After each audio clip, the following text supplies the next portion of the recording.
Sois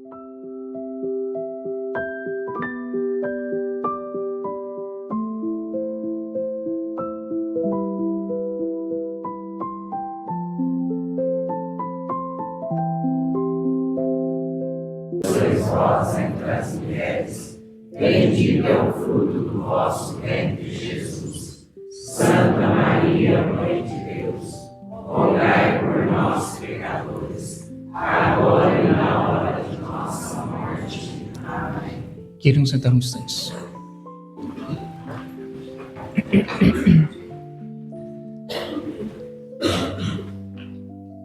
Nós começamos no dia de hoje, desse final de semana, desse domingo, nós começamos a ler o capítulo 13 do Evangelho de Mateus.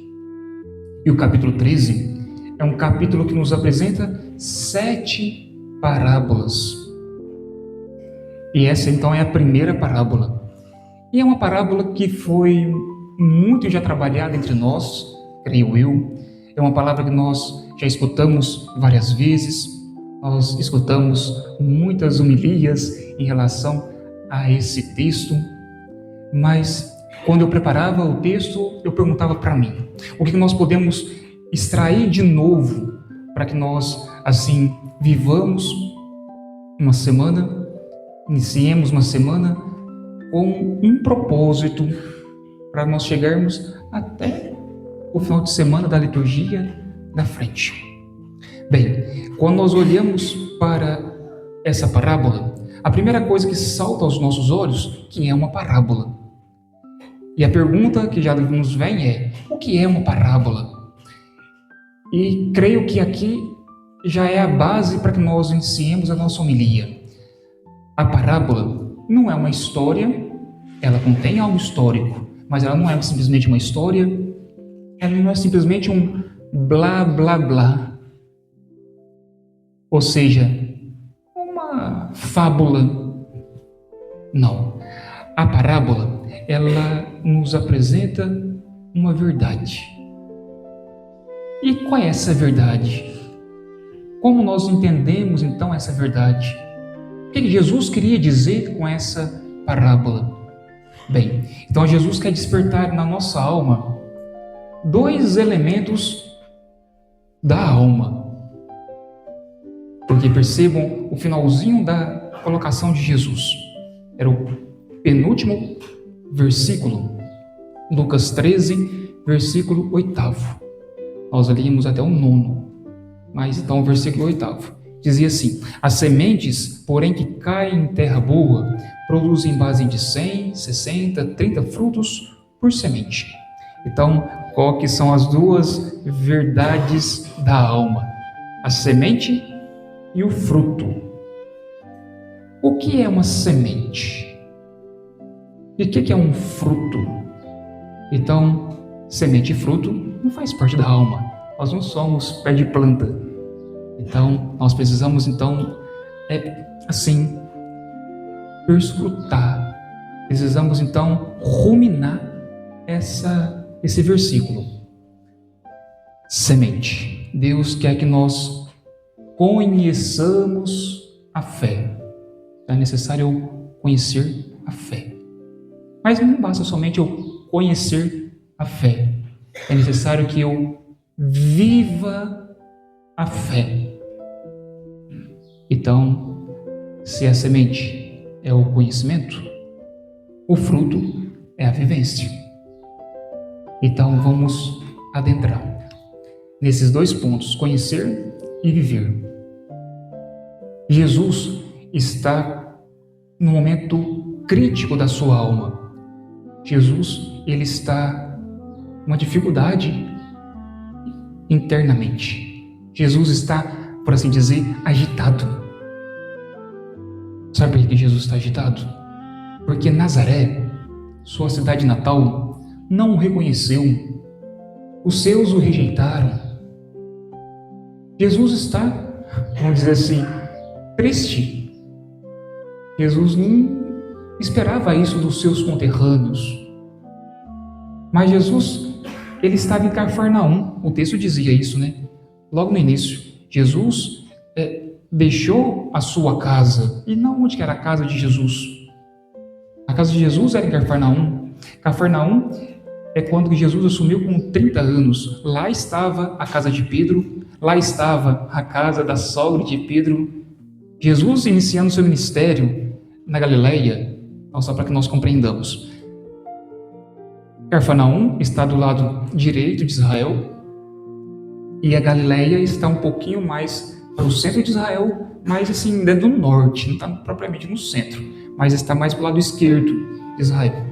Então, Jesus deixou Cafarnaum e ia anunciar na Galileia e voltava para Cafarnaum para dormir, né? Mas além de Cafarnaum, também as pessoas que estavam ali, eles diziam: olha, Jesus está louco. Ou seja, em outras palavras, Jesus, ele está com Beelzebu, porque ele expulsa os demônios e é para o príncipe dos demônios que ele faz tal coisa. Então Jesus já tinha um problema em Nazaré, como não bastasse, tem um problema também em Cafarnaum. Para piorar a situação ainda, lá em Jerusalém, o coração de Israel, o coração daquele povo que era eleito, que era escolhido, aquele povo, eles querem perseguir Jesus e perseguem. Eles querem condenar Jesus e condenam. Eles querem matar Jesus e matam. Então Jesus, já tendo essa visão, porque ele é Deus, não esqueçamos, Jesus, ele assumiu, desceu os céus, veio até nós, assumiu a nossa humanidade, mas ele não perdeu a divindade. Ele sentiu fome, sede, frio, cansaço. Ele tinha também que se retirar. Ele tinha que ficar a sós com o Pai. Eu e o Pai somos um. Então ele tinha que viver essa unidade. Só que Jesus, ele era Deus. E porque era Deus, ele tinha a visão beatífica. O que é uma visão beatífica? Ele tinha uma visão assim, além, que ia além. Pois bem, então Jesus, ele sabia que Nazaré já tinha perseguido, Cafarnaum estava perseguindo, Jerusalém iria persegui-lo. Então Jesus estava agitado, Jesus estava assim transtornado, e Jesus então, ele quer despertar, mesmo com essa agitação, Jesus quer despertar nos seus interlocutores, naqueles que estão ouvindo a sua palavra, Jesus quer despertar neles uma alegria. Mas para que eu tenha essa alegria, eu preciso conhecer a fé. E não somente conhecer a fé, é necessário viver essa fé. Então Jesus conta algo que era normal para a Palestina. Então, se nós olharmos com os nossos olhos e se nós escutarmos com os nossos ouvidos do século 21, nós iremos dizer assim: aqui existe um desperdício, porque saiu o semeador semear e foi jogando semente ao esmo, foi perdendo semente.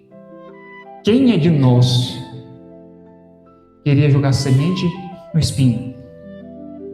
Ou jogar semente no pedregulho? Ou jogar semente na terra árida, seca, sequiosa? Nenhum de nós. Nós iríamos jogar sem semente em terras boas. Mas, então, saiamos do século 21, vamos transportar a 21 séculos atrás, lá na Palestina, na época de Jesus, e compreendamos que aqui é uma parábola, não é um manual de agricultura. Então, como que era a agricultura naquela época? O solo não era preparado para o plantio. Então, a pessoa jogava a semente. E depois de jogar a semente, aí sim, vinham os bois, vinha o arado, aí trabalhava a terra. Aquela terra que era seca, ou que tinha pedras, ou que tinha espinhos, que tinha ervas daninhas, com aquele arado, então ele era selecionado. Aquela terra era trabalhada, mas depois que a semente foi lançada. Então, percebam, eu conheço a fé, mesmo não sendo terra preparada, mesmo sendo cristão, mesmo sendo pagão, mesmo vivendo uma vida, com todo respeito, entenda que é palavra, né? Mesmo vivendo uma vida de prostituição, prostituindo meu batismo. Ou seja, mesmo falando que, eu sou católico, mas na verdade eu não sirvo Deus. Eu sirvo meus prazeres. Eu sirvo a minha carne. Então, isso é uma prostituição. É uma palavra até forte, feia de falar, né? Mas é o que acontece conosco. Pois bem, então a terra não está preparada, mas a semente é lançada. Por isso que eu dizia, não basta somente conhecer, é necessário viver essa palavra. Então Jesus estava nessa realidade. Isso faz com que nós lembremos do profeta Moisés. Moisés, lá no livro do Deuteronômio, no capítulo 6, ele recebe de Deus as tábuas da lei. Ele recebe os mandamentos. Mas Israel escuta, mais ou menos, mas não vive. E aí lá no capítulo 28, mais ou menos na metade do livro do Deuteronômio, já quase no término, né? Mais ou menos no capítulo 28, no versículo 20, Moisés fala assim: o céu está bronze. Não sei se vocês já escutaram essa expressão, o céu está bronze. Ou seja, o céu está tapado, está fechado para vocês. Porque vocês, Israel, vocês conhecem a palavra, mas vocês não vivem a palavra. Aí vocês dizem assim: pai, mas Moisés também não teve piedade, né? Moisés era muito duro, assim. Não, Moisés não era duro. Moisés falava aquilo que Deus previa, que Deus falava para ele falar. Aí vocês podem dizer assim: tá vendo, pai? Então é por isso que eu não rezo tanto. Eu rezo, mas eu rezo de vez em quando. É por isso, padre, que eu não vou na missa sempre. É por isso, padre, que eu vou na missa só dominical. Porque a gente reza. Mas muitas vezes Deus não escuta. Parece que Deus está indiferente com a minha dor, com a minha dificuldade. Então, assim, eu não vivo tão cerrado à fé. Eu não sou beato, não sou beata. Não preciso de tudo isso. Isso aí é para vocês, clérigos, padres, bispos, papa, religiosos, monges. E não. Eu diria, o céu está bronze porque você não vive a fé. É isso que acontecia na primeira leitura. Quando nós olhamos para a primeira leitura, Israel também. Israel estava sem identidade, tinha perdido a identidade. E assim, convenhamos, até que era assim plausível. Por quê? Aqui nós estamos num texto de 586 antes de Cristo. E aqui Israel já estava dividido. Vocês lembram, né? Samaria de um lado, Jerusalém do outro. Eles estavam em Jerusalém. Era a cidade deles. Eles cultuavam Deus, o Deus de Abraão, de Isaac, de Jacó, dos nossos antigos antepassados. Mas eles saem daqui não porque querem, porque estava dividido o reino, Samaria e Jerusalém. Então eles saem daqui escravizados. Os babilônios tinham sitiado, tomado eles. E os babilônios, levam eles para fora, para a Babilônia. E sabe quanto tempo que eles ficam? 40 anos. Então eles não ficaram 40 dias, 40 semanas, 40 meses, eles ficaram 40 anos. Então, assim, para que nós compreendamos um pouquinho melhor, então, imagine que você, daqui de Ituverava, a Ituverava está dividida, está separada, por N motivos. E você que está acostumado aqui nesse bairro, você é conduzido para fora, não do bairro, não da cidade, não do estado, do país. E você fica fora durante, não 40 dias, não 40 meses, mas você fica durante 40 anos. Então, é quase que normal você perder identidade. Então, você que era ituveravense, mas porque faz tanto tempo, você vai perdendo a noção daquilo que você praticava. E assim estava Israel. Israel estava perdido, estava sem esperança de voltar para Jerusalém. E aí Isaías fala algo bonito, que ele diz assim: assim diz o Senhor, assim como a chuva desce do céu e não volta mais para lá, sem antes fecundar a terra, assim também a minha palavra, que sai da minha boca, não voltará para mim vazia. Então Deus prometeu. E quando Deus promete, Ele cumpre. Pode demorar, mas é o tempo de Deus, não é o seu tempo, é o tempo dele. Mas aquela palavra vai cumprir, porque a palavra de Deus não é igual à nossa palavra. A nossa palavra em português, a gente denomina, né? Aqui tem um castiçal, aqui tem uma vela, aqui tem uma toalha, aqui tem um pedestal, aqui tem um microfone, aqui tem um celular, aqui tem um microfone gravando a homilia. Tá. A gente fala. E a nossa palavra, ela é meio que dúbia. Nós podemos dizer assim: nossa, eu não gosto de você hoje. Aí amanhã a gente fala: fulano, você me perdoa? Na verdade, eu gosto de você. Então vê que a nossa palavra, ela ora fala, ora desfala. Agora Deus, quando fala, Ele usa uma palavra. A palavra em hebraico para Deus é dabar. Dabar significa palavra que tem eficácia, que tem substância. Então, lembremos o livro do Gênesis. Deus disse: haja luz. E a luz se fez. E Deus disse: olha, isso que tem luz chamará dia, isso que é treva chamará noite. Eis aí o primeiro dia. E assim continua o relato do Gênesis, as primeiras páginas. Então a palavra de Deus tem eficácia, mas o povo perdeu a identidade. Então, assim, Isaías, ele quer dizer isso: olha, a palavra do Senhor, ela é prudente. Vocês esqueceram, mas eles conheciam, mas não viviam. Então, tadinhos, eles perderam a identidade. Mas aí São Paulo, ele quer resgatar a identidade.